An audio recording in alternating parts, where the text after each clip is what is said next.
Oh, that you and Chama, you are obsession. I am obsession. What does it coming for me? But yeah, I am. Okay. Yeah, I got it now.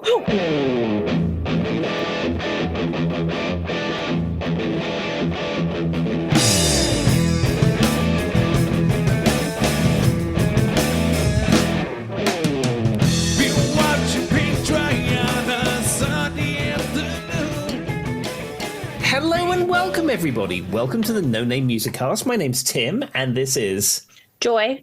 And first things first, we'd like to wish all of our listeners a happy new year, 2022. Who would have thunk it? We're carrying on. We got there to 22. Yay! Well, it's not 22 yet, so me and Tim are recording it. So hopefully we get there. Yay! Joy, you've just broken the illusion. We're recording this a few days into 22. Okay, they all believe that. Well, fantastic. Well, anyway, whenever you're listening to this, hope probably in the new year. Thank you once again for sticking with us. We love doing this show, and yeah, we have people from all over the world listen to us, which sort of blows my mind a bit when I'm sitting there in the house on a Monday night recording with Joy, and it's like, what? There's somebody in South Africa listening to this, and it's and then you wonder, like, how many people out there, like, could I be walking out in the stratosphere and someone's going to recognize me? Though that seems very weird because I'm like, that's really unlikely considering I'm not exactly famous, but I do have to wonder. I've been recognised in the street from playing music. There was one time at the Ferrum Folklife Festival, which is Ferrum College have a thing every year, and they have arts and crafts and country music and stuff like that. And Hannah's dad is sometimes an exhibitor, so we go down there to support him. And I was walking out the Ferrum Folklife Festival past the Shire Horse and Cow demonstration or something like that. And as I was walking out and just walking along, I heard someone say in the distance, "Look, that's that guy from Whiskey River." Well, Tim, did you sign an autograph? Did anything happen? No, I heard them in the background. But, you know, I've had people, I won't say come up to me in the street, but I've had people I don't know come up and say, "Oh, hey, I saw your gig. Great. Nice one." I've had that. I mean, I can imagine. You play pretty locally almost every weekend. And you're bound to determine to run into somebody who's seen you. Yeah, and I think more here than when I lived in England. So, I mean, it often happened in England, but just there's more population, especially around where I used to live in West London. But around here, there's less people, so maybe I'm more visible. I don't know.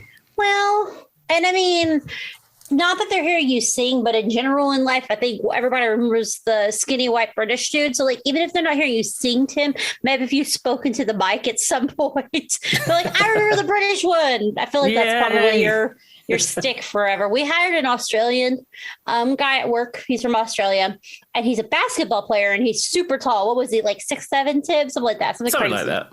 And I told Tim, I was like, everybody started talking about his accent. And Tim's like, "Don't you dare.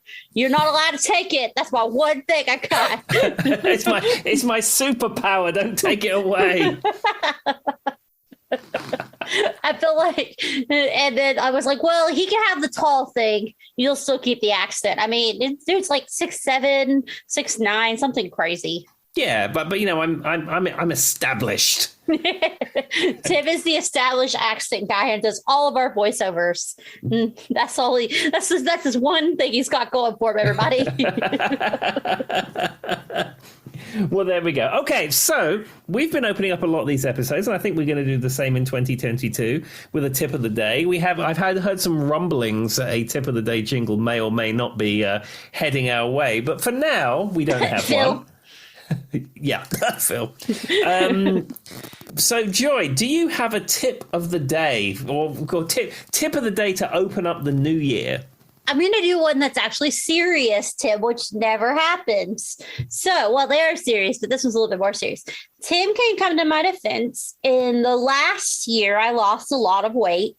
And one interesting thing I learned is, in New Year's resolutions, because everybody's trying to stick to the resolutions because they ate too much at Christmas, if you're anything like me.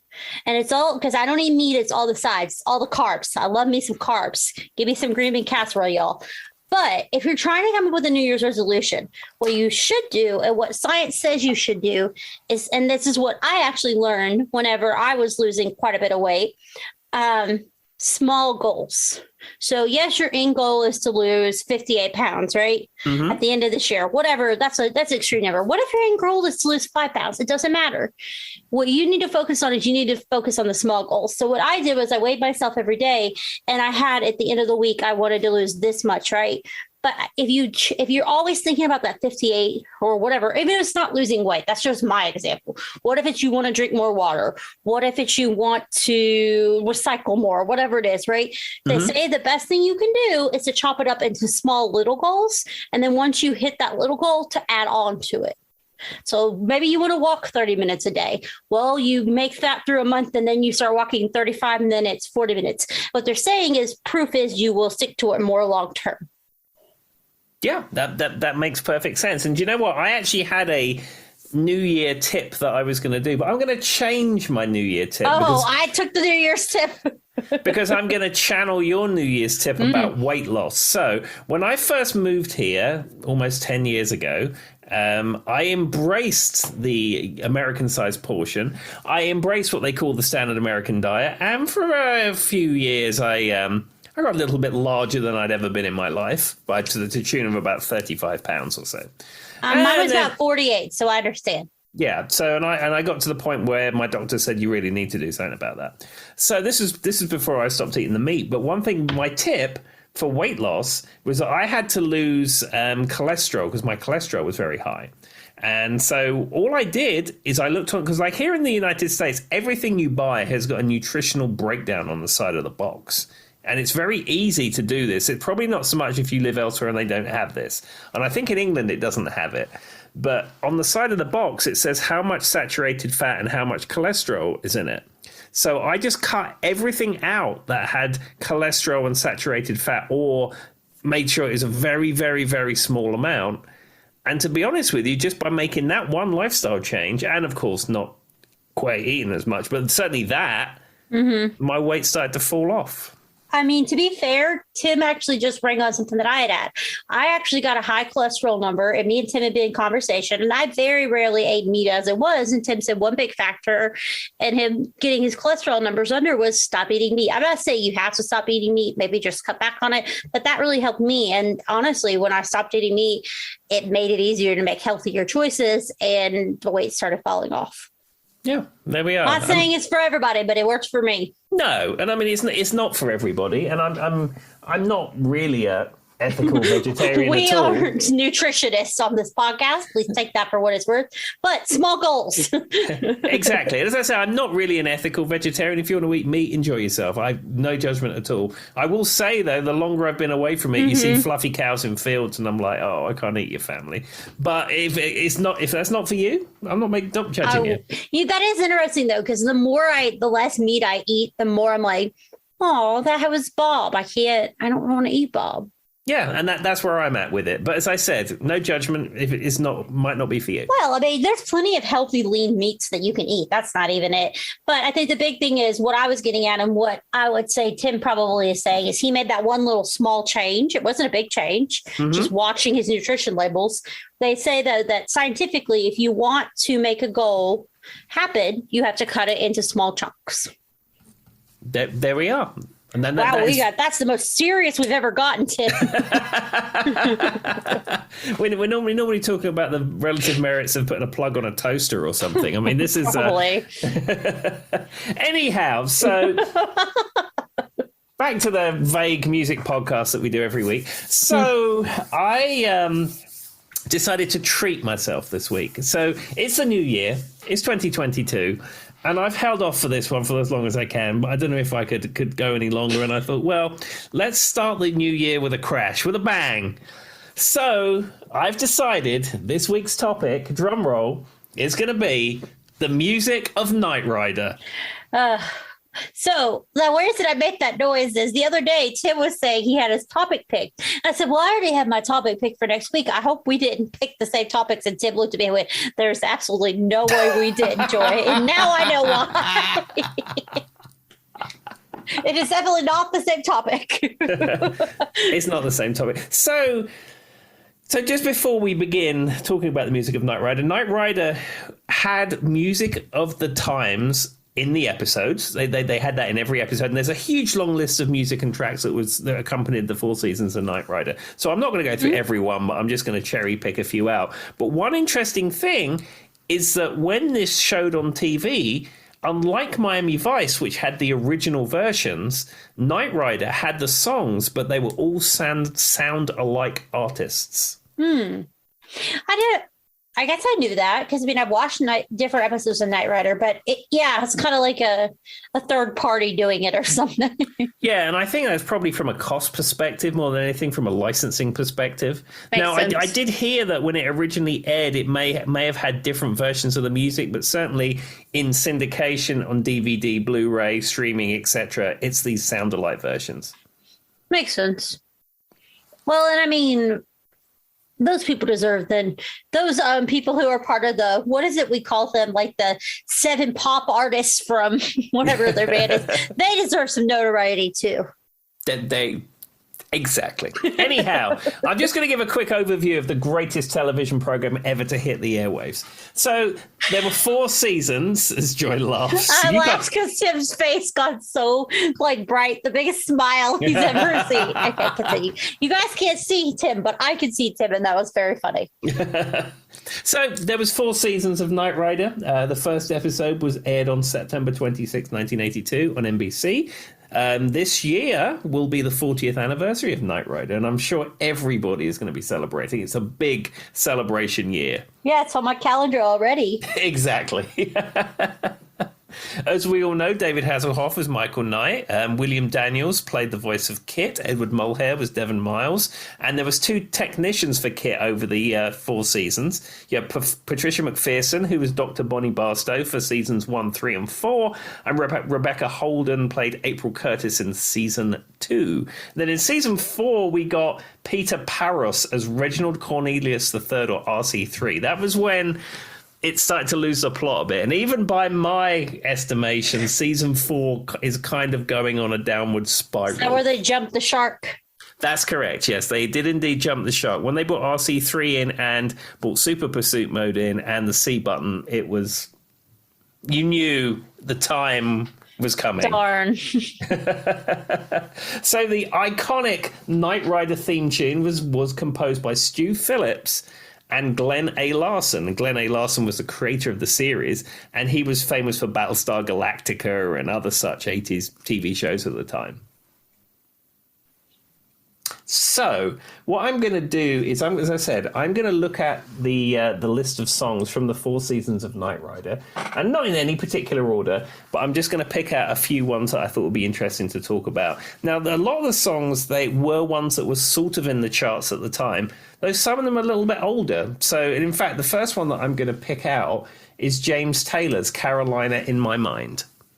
Oh, I mean, that's a good song, but so it wouldn't have been James Taylor, though. It would have been like some third-party person, right?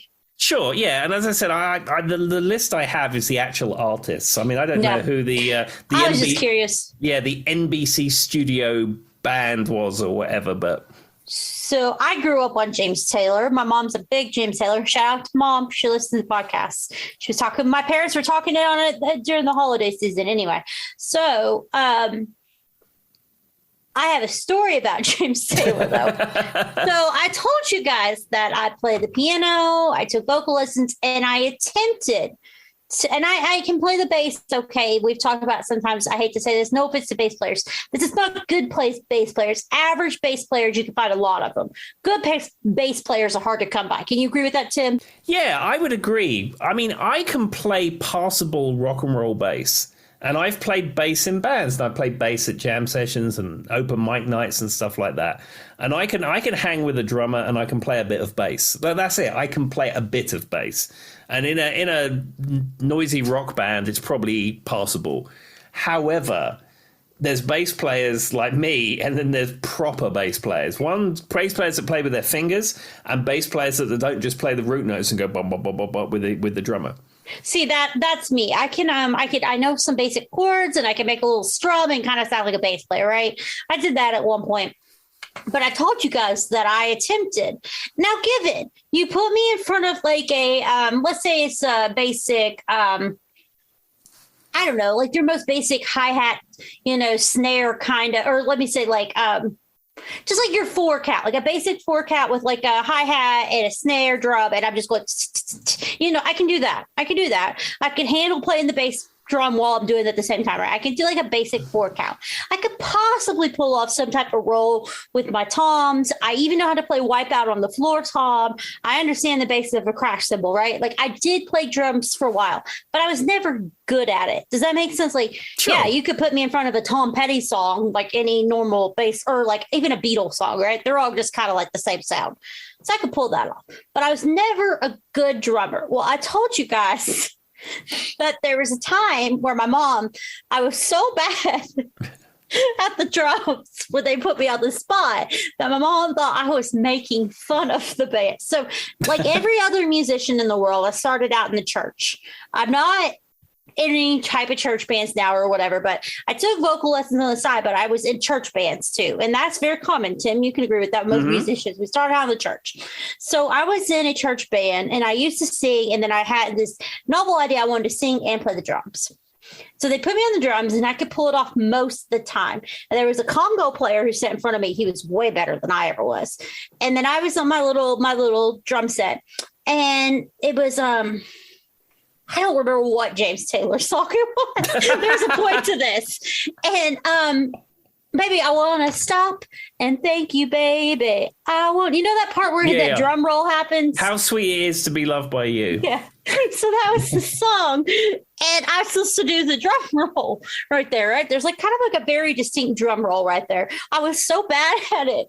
My mom pulled me off to the side at church and told me that I thought I was making fun of them. I wasn't. I was just really bad at it. So that's what I think of when I think of James Taylor. Nothing to do with Knight Rider at all, but that's a true story. Some people think about him and Carly Simon, but no, that's what comes to mind for you.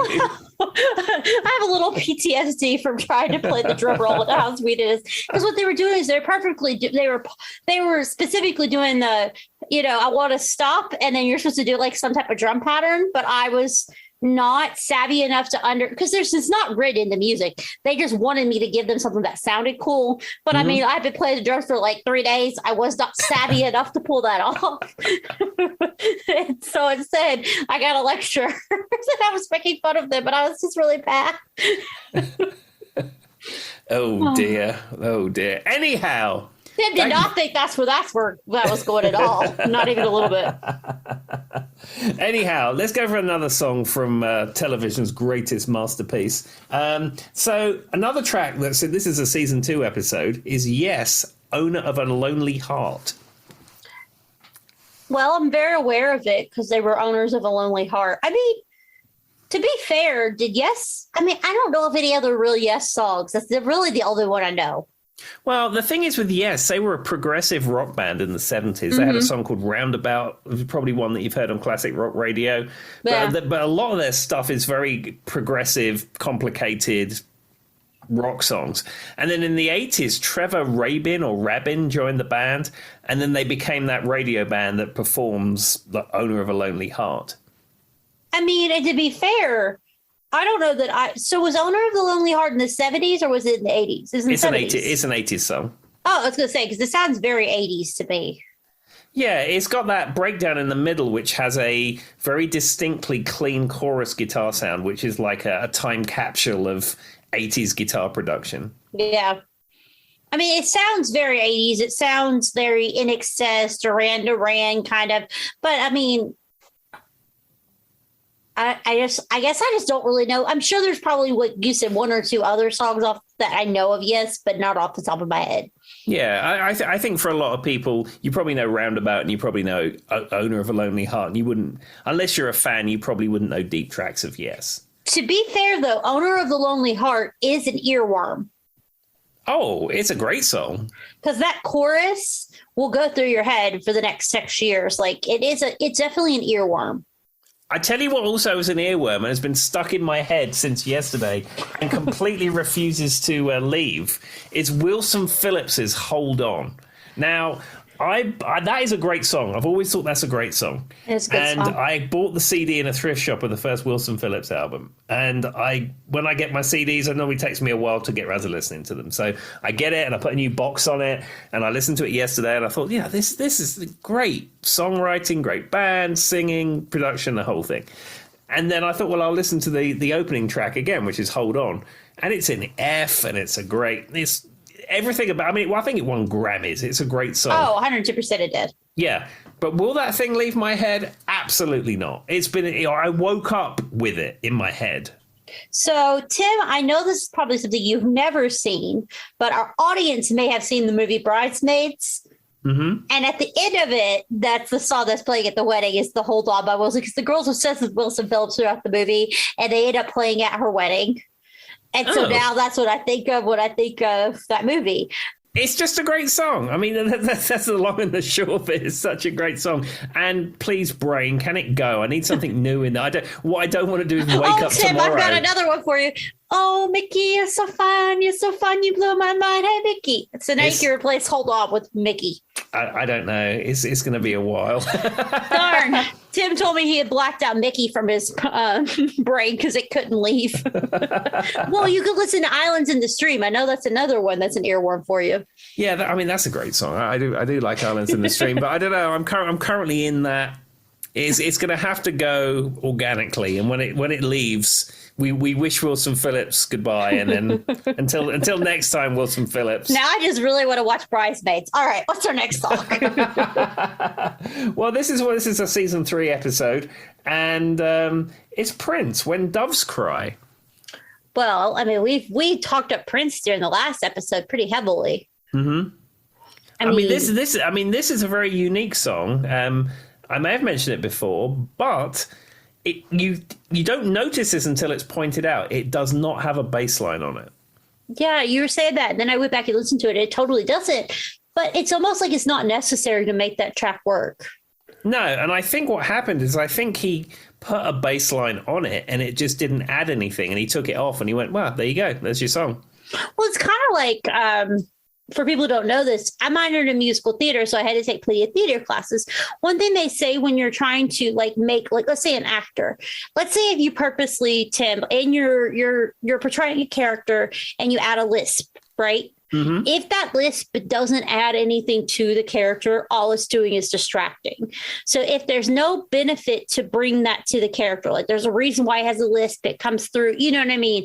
Does it add a benefit to the character? If it doesn't add a benefit to a character, all you're doing is distracting from your message. So it's probably the same thing in this case. If the bass line didn't bring anything to it, was it necessary or did it just distract? Yeah, exactly. And I mean, it's a great song. It's another one of these Prince songs that he probably completely wrote, produced, performed completely in a vacuum. And then it's like amazing. And I mean, iconic because I don't know anyone that you couldn't walk out on the street and ask them when doves cry and they wouldn't know at least kind of what you're talking about, right? Exactly. Or that, or 1999 or any Purple of those. Rain. Yeah. Yeah, exactly. Terribly sad that we lost Prince. Terribly sad. What can we say? The good die young. There you go. Anyhow, on to the another song from the premiere television entertainment experience. This is a scene from season 4, and this is a song that I didn't even know really existed until I moved here and started playing in bands, and that's Merle Haggard's "Working Man Blues." Is that a remake, though? I think it's a Merle Haggard song. Oh, maybe he's the original then. Oh yeah. Okay, that's what it is. I know I've heard his version, but there's another version too. To be fair, though, it's a great song, and I'm not even a Merle Haggard fan. He's not up my alley, but it's a great song. Yeah, and I mean, living in England, I had zero exposure to country music. Zero exposure to country music, even to the point where. I've probably mentioned before, growing up, I used to love watching Smokey and the Bandit. And I didn't realize that the Snowman, Jerry Reed, was a country music artist. I just didn't even know that. I just thought he was the Snowman. And it was only when somebody said offhanded, oh, do you realize that he did all the music in Smokey and the Bandit? And I was like, really? What, the Snowman? I'm embarrassed to say I think I know what the other version was. I think there's a Diamond Rio version of Working Man Blues. Oh. Continue about the snowman. Yeah, but I didn't have any exposure to country music, and then you come here to start playing in bands, and it was an interesting learning curve, learning all these songs that all the bands play. But I never even heard of any of these artists. I think even to this day, a lot of the songs I play in bands, I probably haven't even heard the original. Well, to be fair, the irony is that you came to an area that's so predominantly like South. Yeah. Like you came to live in an area where if you were going to open yourself up to country music, here you are. Exactly. I'm having to learn Copperhead Road and Rocky Top and Garth Brooks songs. And in fact, yes, actually yesterday I heard a Garth Brooks song on a podcast I was listening to, and I was like, oh, that's how it goes.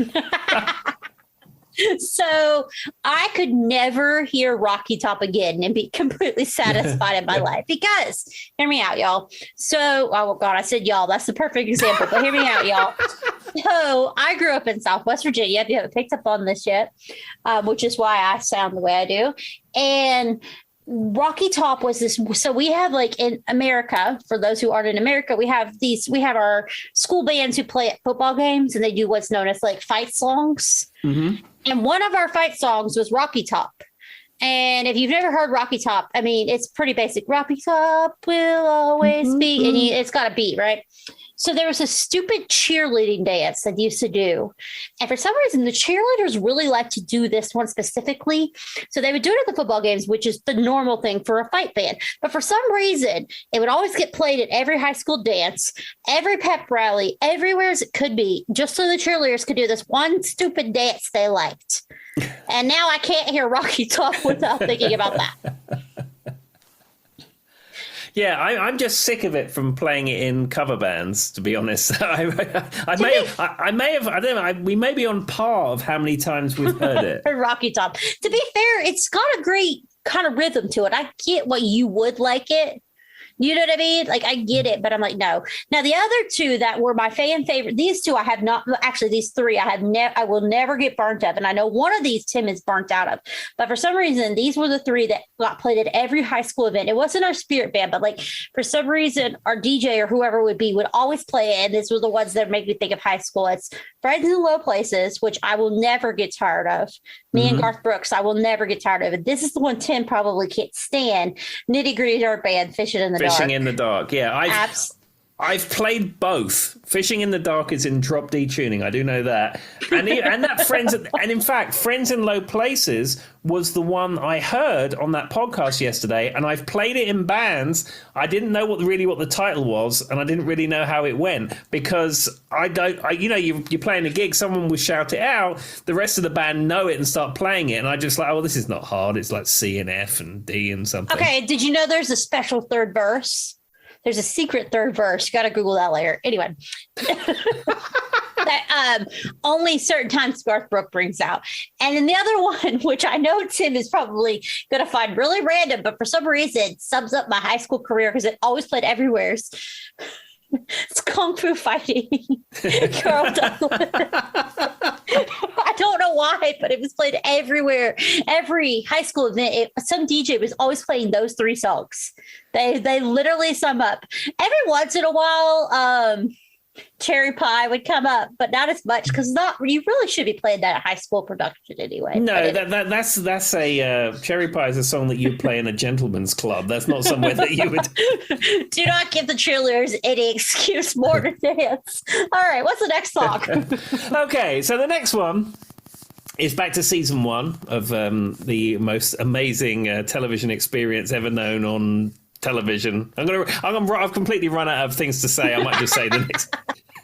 The most amazing television experience of television. All right. Yeah, see, I've run out. I'm going to retire that from Sounds like me trying to talk about geographical locations or something. All right. What's the song? So the song from season 1 would be Steppenwolf's Born to Be Wild. I mean, it's a great tune. Yeah, and it's one of those ones, again, that I've played in bands before, and it's one of those cliched biker songs for a couple of reasons. One, if you play in a rock band and play a biker event or play like something where there's folks in that kind of community, and you think that you should be playing Born to Be Wild, when I'm sure those folks are like, oh, we've heard this for the billionth time. Yeah, they're probably like, please don't. And secondly, whenever you have bikers or biking community folks on the screen in a TV show, much like this Knight Rider episode, which is the Scorpions versus the Road Dogs. Oh, God. Of course it's from season 1's a nice and decent little town, but you don't need to know that. And you first time you see the Scorpions riding into town, they're Born to Be Wild is playing. I mean, it's much like Bad to the Bone, but... Well, that's what I was getting at. I said, at least you didn't say Bad to the Bone, George Thorogood. So I have a theory, though, Tim, about Born to Be Wild and Bad to the Bone. Mm-hmm. So my theory is what, like you said, they've been used since the beginning of time and have a rebel on a motorcycle, right? Yeah. But do you know what song would work so much better, but I don't think they will ever use it because it goes so much harder? If you really wanted to put the emphasis on someone just being really cool, this really cool hardcore biker dude, do Nazareth, Hair of the Dog. Yeah, that I feel like it would work so much better. But again, I think what the problem is it's so ingrained in culture, much like Bad to the Bone, much like how classic rock radio only has 10 songs. I think there's only 2 songs you could ever use when there's a dude on a bike. But tell me you wouldn't think someone was so much cooler if they were riding a bike to Nazareth, Hair of the Dog than Born to Bad to the Bone. Come on. I would 100% think that. But as I said, the people who put these things together is like, okay, well, biking folks. Oh, look, there's 2 songs. Do we have 1 or 2? Even Bad Mood Rising would be cooler than Bad to the Bone. Like, you know what I mean? Like, even some CCR would make a better impact to me than Bad to the Bone. If you rode up on a motorcycle and Bad to the Bone was playing, I would actually laugh at you. I'd rather you be listening to the Spice Girls. I would think you were cooler. And I tell you what, Joy, coming to our area soon, or not soon, because this is 2022 probably, George Thorogood is coming to our town, and he's playing in Roanoke. Oh, great. I was thinking, what's there, 3 songs of George Thorogood? I was going to say, I know of 2. God. Isn't his band The Destroyers or something? The Destroyers, there you go. And I'm sure whatever pickup band he's playing with is The Destroyers. and I'm sorry if there's any hardcore George Thorogood fans in the audience, because I know really nothing about him other than he has a couple of songs. Bad to the Bone and I Drink Alone, which rhyme. Yeah.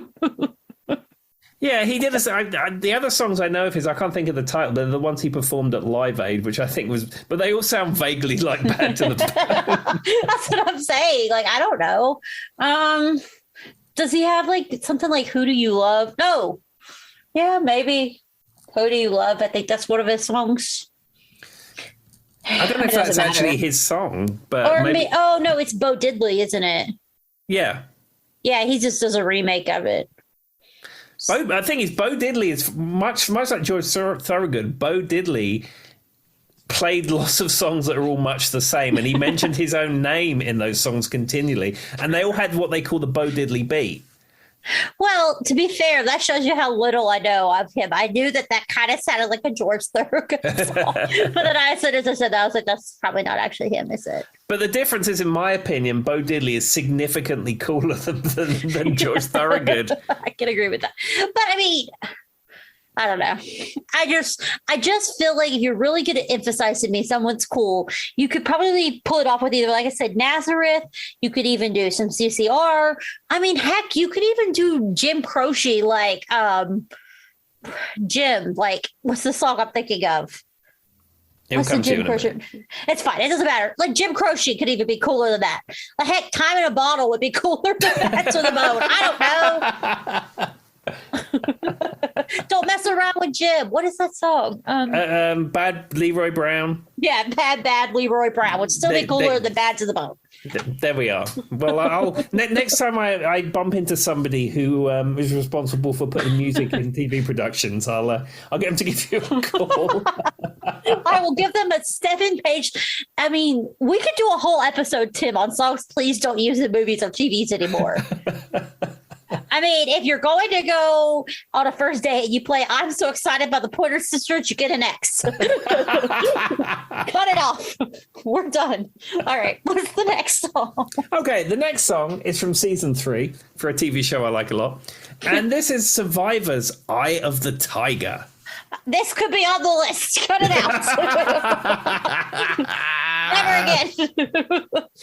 To be fair, though, I mean, I do like Eye of the Tiger, though. It's just very overused. Yeah, and interesting fact, I've never ever seen Rocky, any of those. And I think that's where it's from, isn't it, originally? Yeah, when he's running up the stairs and he's like at the top and it's like the Eye of the Tiger. To be fair, I've only watched them like once. They're not really up my alley, but I know what you're talking about. Yeah, I've never felt compelled to watch them. I mean, as people, as Hannah would say to me, she said, "It's your era. You should have seen it." Yes, Hannah. Thank you for speaking the truth to him. I was thinking. So the other day, speaking of songs like that, so you're at the final countdown, right? Mm-hmm. So we were playing. So we were this past holiday season. I was with some friends. We were playing these games. They're called Jackbox games, where you all could play on your own phone. And it connects or whatever. Doesn't matter. But it said this is the final round, and me and somebody I had never met this guy before. He just happened to be at the same place I was. We both went, it's the final countdown. Overused song right there for anything that replicates the final moment. You know what they could use, though, Tim? If you really wanted to make a final countdown, heck, you could use it for Eye of the Tiger. You should do Asia, the heat of the moment. That is a great. Asia's Heat of the Moment is a great song. The whole of that self-titled Asia album is superb. I agree with you 100%. It's underused. Yeah, you could honestly, you could take any track off that first Asia album, but yeah, Heat of the Moment in particular is fabulous. In high school, we used to the senior section. So seniors are last year in high school in America. We were able to put CDs in and like play them over the loudspeaker and everybody could listen to them while we're eating our lunch. Mm-hmm. So I was very excited about this, as you can imagine. So I was making my little CDs, but I wasn't known. People didn't know my music taste because I'm a high schooler. I wasn't really out there producing it to the world. So I got all excited. I kept putting my CDs in, and everybody gets super excited whenever my CD would go in because it would always be like 80s rock music. And I distinctly remember the heat of the moment came on, and I was looking around going, like looking at everybody going, I wonder if anybody knows. Does anybody know? And there'd be like you'd see like 3 or 4 really cool guys like, I like this one. Yeah. And the rest of them were like, why isn't this Britney Spears? Joy, you had impeccable taste. You had incredible, impeccable taste. The weird thing is, though, my incredible, impeccable taste come from 2 things. One, I have really good parents who listen to a lot of good music. But 2, I used to do music trivia with British people. Ironically, they were all British people. I'm still not convinced they weren't members of the Freak Jam, and we don't know it. Playing music trivia on Yahoo Chat. And I was like 14 years old, and it was always all this old school music. And I was so obsessed with it. That's where I learned all my music from. If any of you Freak Jam members played Yahoo Trivia Chat, it might have been with me. There we are. The my former country folk educated you well. I don't know. They were all British for some reason. Anyway, what's the next song? Okay, so we go to season 4. I'm just going through each season. There's so many songs. There's 99 songs. I mean, we'll be here till 10 o'clock tonight doing it otherwise. But we're just going to cherry picking a few. This is from season 4, Old Time Rock and Roll by Bob Seger and the Silver Bullet Band. So I heard that song about 40,000 times. My mom really likes that song. It always kind of made me feel like it should be a little bit of a Billy Joel song for whatever reason. It sounds like Billy Joel to me. Yeah, I think it's got an air of that to it. I don't think it's his best song. My favorite song of his by far is Night Moves. I 110% agree with Night Moves. Best song. It's one of the best songs ever. Period. Like I can put on that song and it will change any mood I am in instantly to a good mood. Yeah. Period. It's one of those songs that I would almost consider perfect. There's nothing you could change in it. A cover version's never going to be better than it, and it is just Perfect. And I'm not even a large Bob Seger fan. Like, he's on my playlist, but he's not somebody I like. But Night Moves is so good. And there's a Family Guy. I remember specifically, there's this episode where Peter is driving the car and Meg, his daughter, puts on Night Moves. And he was like, he starts looking around. He's like, who put on Night Moves? Like, oh my God, who put on Night Moves? And she's like, me. And he's like, you know the song? She's like, you've been listening to it since I was a baby. But he's got so excited because it's such a good song. Like, that was the whole point. And I'm like, that's epic. Yeah, no, I'm going to have to go listen to Night Moves after this episode's over because that's one of my favorites. Now, one thing I like to do with Night Moves is that, and I don't even think this is a Knight Rider thing. This is just a me thing. If you're driving at night and the sun's coming down and the sky is red, put Night Moves on. It's just perfect. I actually have a story about that too. So when I was little, my parents used to, I'm from Florida. I was born in Florida. So we'd always go down to Florida every summer. It's related to what you're saying. So I would always convince my dad to go through Georgia because I like to go through the city and see all the big, I was like 5, right? I wanted to see the big buildings. I thought this was super cool. As an adult, I'm sad for my parents that I made them go through that traffic just so I could see big buildings. But as a kid, it was cool. And I just need to remember one night, it was like late, it's right as the sun was going down. We're going through it. I'm looking at all these shiny buildings. What song was playing, Tim? Could it be Night Moves? Could it be Night Moves? I have that distinct memory. There you go. There we are. See, it's perfect. It just fits the bill. I reckon this is a mid-episode tip. Go and listen to Night Moves when you finish listening to this. If you're ever in a bad mood, listen to Night Moves. You'll be in a good mood. Beautiful song. Okay, so heading back up to season 1, this is a Steely Dan song, Ricky Don't Lose That Number. Okay. I laugh because I have a very funny thing to tell you that is not going to make sense, but it'll make sense to someone out there. So, it's telling you, Ricky, don't lose that number. It's the only one you got, right? Yeah. So when I was a kid, I used to watch this cartoon and it was called The Fairly Odd Parents. So, when they put little Easter eggs in for your parents that you didn't get at the moment, there's a part where Vicky, the sister, is driving off and her boyfriend yells, Vicky, don't lose that number. It's the only one you've got. I remember my mom laughing for like 10 minutes straight because she knew the song when I was little. I didn't get it. And now it sticks out in my brain. My mom was probably like, I do not remember that, but I'm glad you do, Joy. But anyway, that's what I think of when I think of that song. I just think of the Steely Dan box set I bought in the Goodwill in Blacksburg for $10. That's a valid memory too. But Steely Dan is... It's funny, some of their stuff is sort of radio-friendly sort of stuff. Yeah. Some of it gets a bit kind of jazz fusion-y, and maybe it's not quite as accessible if you're not really into that stuff. But Ricky Don't Lose That Number and Reeling in the Years and that kind of stuff is stuff that people would know. Yeah, I can tell you like a handful of their songs that would play. If you turned on like 99.1, which for Tim and me is like 60s, 70s, 80s, 90s, and today, they just play a little handful of everything, you would get Steely Dan, I'm sure. Yeah, it's on that standard radio play rotation. I keep talking about what they play on the radio. Can I tell you the last time I listened to FM rock radio? When was the last time you actually turned the radio off? It was never. If I put the radio on, it's on NPR, and if I listen to music, it's something I've decided I want to listen to. Actually putting a radio on, it's like, why do I want to listen to someone else's idea of great songs? So what's funny, though? You said that about having the earworm in your ear earlier. Now I have Ricky Don't Lose That Number playing in my head for the next 6 weeks. It kind of has that cool sound, though. I will say that is a pretty cool song, honestly. Yeah, it's a good song. All right, what's the next one? Okay, going to season 2, and this is Beach Boys, California Girls. So me and Tim were talking about the Beach Boys. I don't know, a few years back, I bought my mom and dad tickets to go see the Beach Boys, about $90 for their anniversary. And are there two remaining Beach Boys? There is one, Mike Love. He is the remaining Beach Boy. And sometimes you go and see the Beach Boys and Mike Love doesn't even appear. You never know which Beach Boys you're going to get when you go see them live. Oh, Lord. Yeah, well, see, that's the problem with these legacy acts is that, unfortunately, the members get up there in age and then we lose them and they want to keep on going and it gets to the point there's nobody left. Well, it's like a machine. It's kind of like the idea of the Beach Boys and the Kokomo and the beach music. And you know what I mean? You know how easy that is to produce that. And I have to say this, the Beach Boys were talented. They're known for being one of the first bands to do that Wall of Sound with Phil Spector. I realize this. Pet Sounds is one of the best albums of all time by, standards.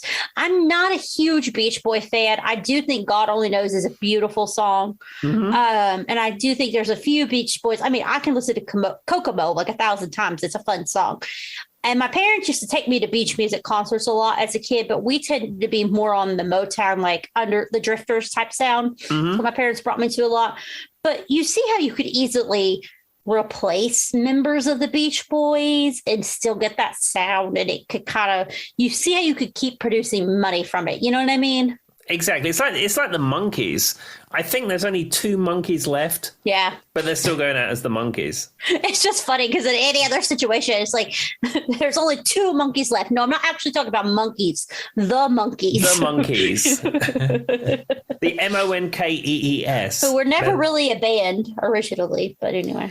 No, well, we've discussed before that they were a manufactured act put together because Hard Day's Night came out and American TV networks wanted to cash in on that. And they had a TV show, right? Yeah. They were made for the TV show. I distinctly remember my mother telling me they were made for the TV show. Yeah, I never watched the show. We are currently watching it. And some of the episodes are vaguely funny and some of them are tedious to watch. So, wait, did the Partridge Family have a TV show? I believe so, yeah. I've never seen it, but I believe so. I feel like they did. I need to go back and figure that out.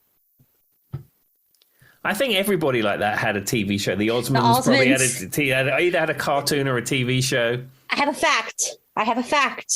Okay. I rose my hand. You guys can't see this. I don't know why I rose my hand. Only Tim could see. But anyway, my fact is the Osmonds.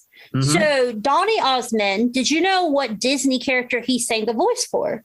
So Mulan, the movie, which I know you've never seen, but I know you kind of have an idea of what Mulan is. I'm sure you've seen the male lead in Mulan is voiced by all the singing parts, not the speaking parts, but all the singing parts are done by Donny Osmond.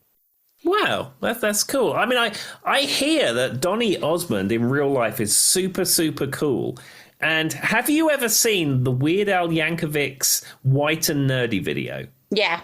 And it has Donny Osmond dancing with Weird Al. There is a cut on YouTube, and in fact, I think I'm going to put this in the Facebook group, where in the actual video, Donny Osmond is in it for 15 seconds or so. They cut to him and cut away, and cut to him and cut away, and it's fun. And he's dancing in the background when Weird Al is there.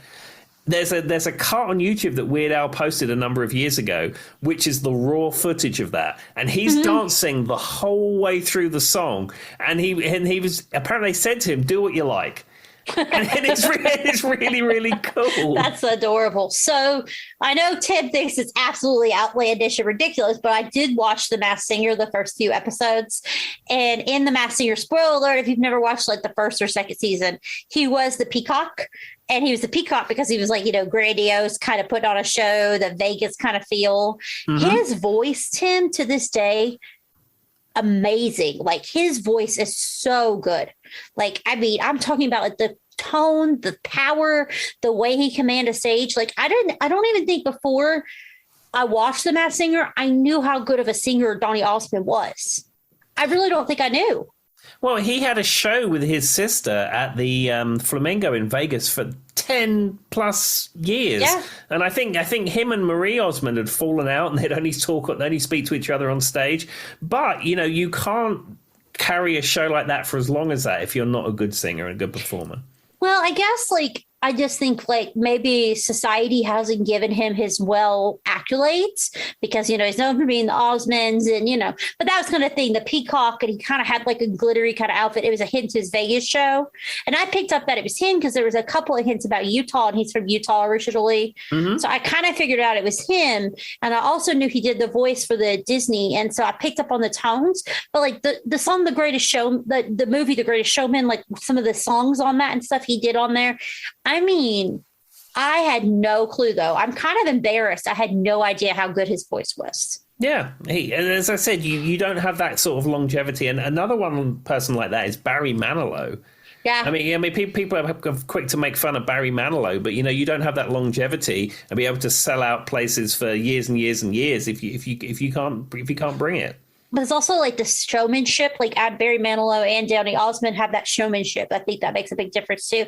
I'll have to, for this episode, I'll go find one of the videos of him as the peacock and put it on the page because, like, I'm just telling you guys, I had no idea. It was so good. And when I say good, there's good. And then there's, like, maybe Tim will agree or disagree. One thing that makes a really good difference in a singer, or a big difference in a singer, is the tone of their voice can make all the difference. He has one of the prettiest tones. His voice is strong, but the tone is so gorgeous. Like, I can't. I had no idea. Sorry, Donnie, if you're listening, you can come on the show. I'm sorry, I forgot. I don't know. If he's free, he wants to drop in and tell us about what he's doing and recount his tales of being in a Weird Al video, we'd be delighted to have him. All right, Tim, give us like one or two more songs. Okay, I'll give you a couple more. So this is from season 3, and this is Huey Lewis and the News, the Heart of Rock and Roll. Well, I love Huey Lewis and the News as like a whole of a band, but I mean, I kind of just want to say the heart of rock and roll is a beaten, but I don't feel like I should. Well, when I saw Huey Lewis in Roanoke at the amphitheater in Elmwood Park, unsurprisingly, he opened with this, and I think he's probably been opening this since 1982 or something. Well, it's a song that gets people hyped. Yeah, because they play the heartbeat over the PA, and then the band come on. I could see how that would be a great opener for anything. Like, even if they did, like, not say they're going to, but if they ever even did like a Huey Lewis in the News musical, like, you know what I mean? Like, that would have to be the opener. That would have to be like the heartbeat. Like, because it'd be something about some kid in New York City. And then you'd hear like a heartbeat and then like a taxi cab. You know what I mean? Yeah, like, it would be perfect. He does say in the song, the heart of rock and roll is in Cleveland. That's true. And from what I hear, I believe it. Exactly. Dang it, that's never going to leave my brain now. Now you replace the other music with that. See, whoever picked all the songs for Knight Rider, they really knew what they were doing. I mean, it is very... I actually looked it up while you were talking, Tim. I looked up some guy. His name was Stuart something. I looked up while you were talking who did the music for Knight Rider. What was his name? Stu Phillips. That guy. Of course, Tim knew. I saw his name. Well, he knew what he was doing. Well, Stu Phillips was the guy who wrote the original Knight Rider theme. He wrote that with Glenn A. Larson, and he was in for about the first 5 or 6 episodes of doing incidental music, and it was more classical in nature, more like music you get on $6 Million Man or something, which is more orchestra. Yeah. And then a guy called Don Peake took over, and Don Peake made a lot of the incidental music a lot more electronic. Which sort of went in with the more futuristic aspects of the episode. More of the interesting thing about Stu Phillips is that he worked on the Monkees. Oh, well, it all comes back to the Monkees. It does. They knew what they were doing. All right, what's the next song? This is a season 4 song. This is Animotion and Obsession. Are you aware of that?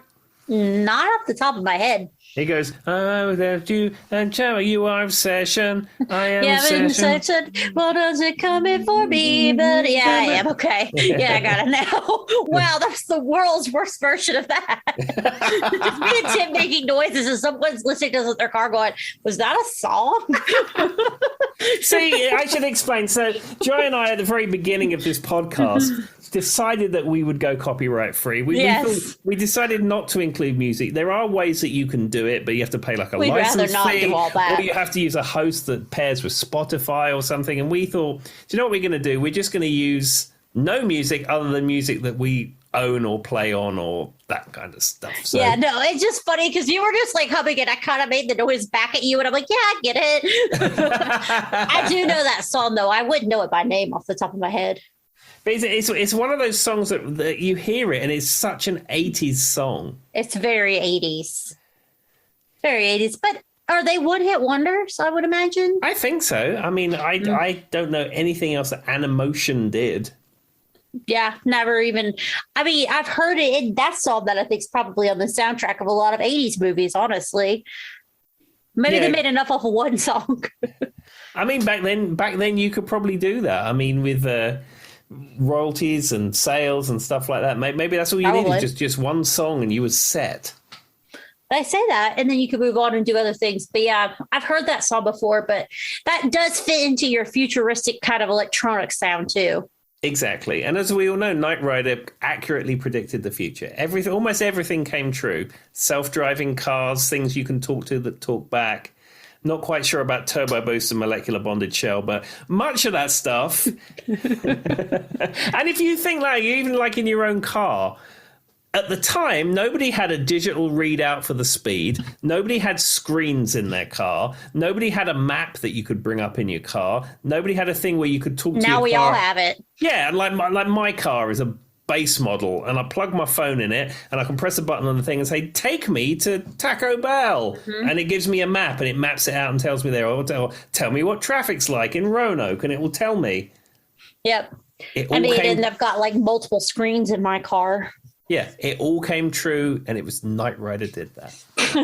Specifically Knight Rider, not based off of the idea of what technology could do. It was Knight Rider, guys. Exactly. When Michael Sheffer designed the dashboard for the hero car and kit, he knew. He was a visionary. We're not sponsored by Knight Rider, in case anybody was wondering. Not even a little bit. Joy, for you, it's a mere TV show. For me, it's a way of life. Lord. Okay. All right, so I'm just going to I'm going to close it out with one more song, and I'm looking through the list. And there's various songs I could pick, but I'm going with a season 1 episode, and this is actually in the pilot, and this is "Peaceful Easy Feeling" by by Eagles. It's not the Eagles. The Eagles, it's just Eagles. If you say the Eagles, Don Henley sends his Don Penley police round to come and have you taken away. Well, I was going to say Fry, but I guess it's Don. Yeah. All right, so I mean, that's one of my favorite Eagles songs. It is a good song. It's kind of like in the sense of like, it's not as good as Night Moves. I won't say it's as good as Night Moves, but I like the feel of it. And I don't know that there's anything I would change of that song. No, and I think it's early Eagles because, later on they got a little bit more rocky, especially when Joe Walsh came along. And then they become a rock band, but they had more of a rock edge. But this is more in their kind of country type roots because it has steel guitar in it and it has that kind of more country feel. Well, and so my favorite Eagles song is Heartache Tonight. Mm-hmm. It's my absolute favorite Eagles song. I used to listen to it on repeat so much that I think I burnt my mom out of it. But you're right, though. But that's what's interesting about the Eagles is they have two different sounds. You're right. I've never really put it into words, but there's a later Eagles and there's an early Eagles for sure. Yeah, some of the early Eagles stuff even has like banjos and mandolins and stuff on it. Like my favorite Eagles song, "Journey of the Sorcerer," which is the theme tune for Hitchhiker's Guide to the Galaxy, has a banjo amazing line all the way through it. Well, I feel like the Eagles, I'm sorry, Henley or Joe Walsh or Glenn Fry or whoever's listening. It's easy to say. But I feel like, though, that's what I feel like they are very, and maybe I could be wrong, but I've always had in my head that they're very musically talented. Like they've got a strong musicianship to them. Oh, I mean, all of them are virtuosos. I mean, Don Henley, predominantly the singer. I mean, he's an amazing drummer. Yeah. Like, I feel like for them, I could see any of them picking up an instrument and instantly being good at it. I don't know why. I just have that in my head. Yeah, I mean, you're probably familiar with the Hell Freezes Over concert. They broke up and they said, "Oh, hell would have to freeze over us to get back together." No, what you had to get back together was several $1 million that the Weather Network Metallica did that too. Yeah, but like the whole of that Hell Freezes Over concert, I mean, it's amazing. It sounds great. The musicianship is fabulous. I was very sad when Glenn Fry passed away. Yeah, it's another one of these bands where all the key people we're losing them. However, Don Felder is still with us, but Don Felder fell out with Don Henley. And there was a lawsuit that went on, and it was settled out of court. And I heard Dom Felder being interviewed a number of years ago, and they said, "Oh, come on, spill the beans, tell us what happened." He says, "I will not say anything that happened." Next question. Well, I wish they would do what, the Rumors album did. And just if you're going to be mad at each other, just put out a good album from it. Exactly. Well, one thing is that they're all they're all straight guys, so they're not going to be marrying each other. So, but I mean, like in there's no rumors to be had. Yeah, in Fleetwood Mac, I mean, they were marrying each other and divorcing each other and cheating on each other, and it was all going on, and then that's it. And you get a great album out of it. I just had a flashback to the night of me trying to remember Stevie Nicks' name. Oh Lord! When you said Fleetwood Mac, and I was trying to think of Rihanna, and I just yelled Stevie Nicks at Tim. No one else could see it, but I could see Tim's face. He's like, "What?" And that's all I could think of. And with that, Stevie Nicks.